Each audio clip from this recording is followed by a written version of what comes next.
Let's continue our journey learning about outcomes. In this video, we discussed two types of outcomes that you can use.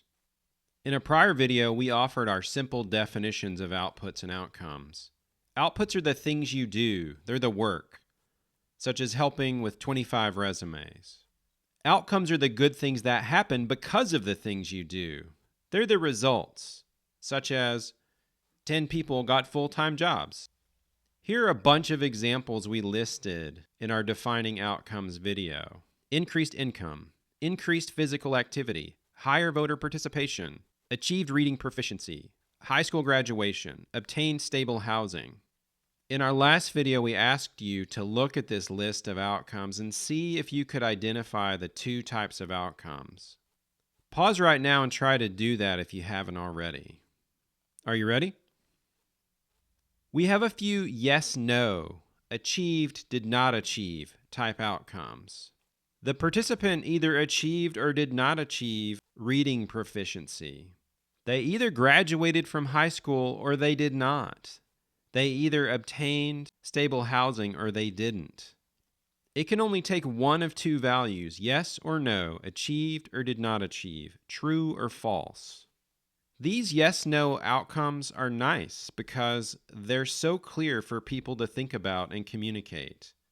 This makes your data clear and easy to understand. You can also easily calculate something like a success rate with these. Last year, 50 people achieved stable housing out of the 100 people we served, so we had a 50% success rate. That success rate can be used as a goal or KPI for your program. Finally, sometimes they're the only logical choice. If your nonprofit exists to help people graduate from high school, then high school graduation is the most important outcome to track. An A+ in calculus is amazing, but it's not a diploma. Now, you might have a lot of work to do to clearly and convincingly define something like stable housing. But once you define that achievement, you can easily say yes or no, achieved or did not achieve. Now, there are some challenges with this type of outcome. They're all or nothing. You don't get partial credit. You're setting the bar high and saying we have to leap over that bar to call it a success. There's no room for nuance in these metrics. If you only track whether a fourth grader achieves reading proficiency, you can miss out on or ignore incredible growth among students who started really far from that goal. Let's jump back to our list again. So we can track outcomes with these yes-no type outcomes, like obtain stable housing. We can also create outcomes that have more of a growth or change approach.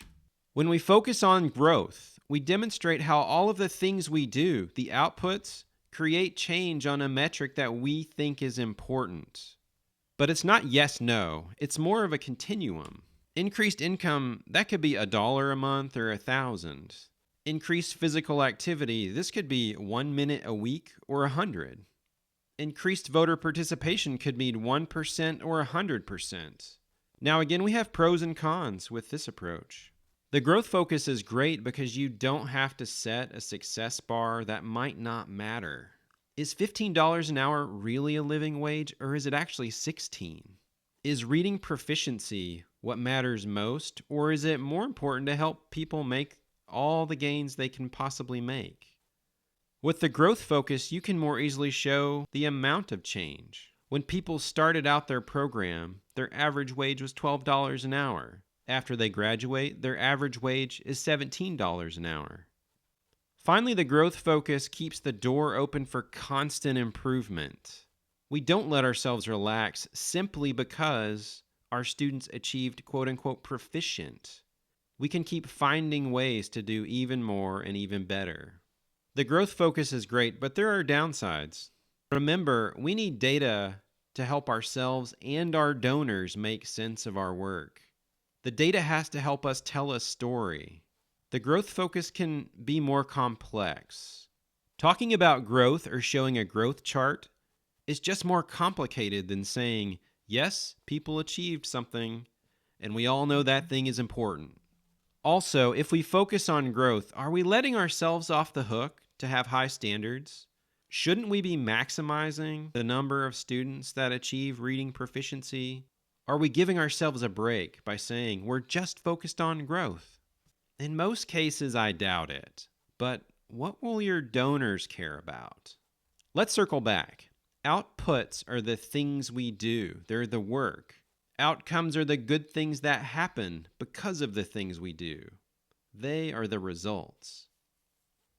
Now that you've learned what an outcome is and the types of outcomes you can create, do you think you know what makes a quote-unquote good outcome? We'll talk about that in another video.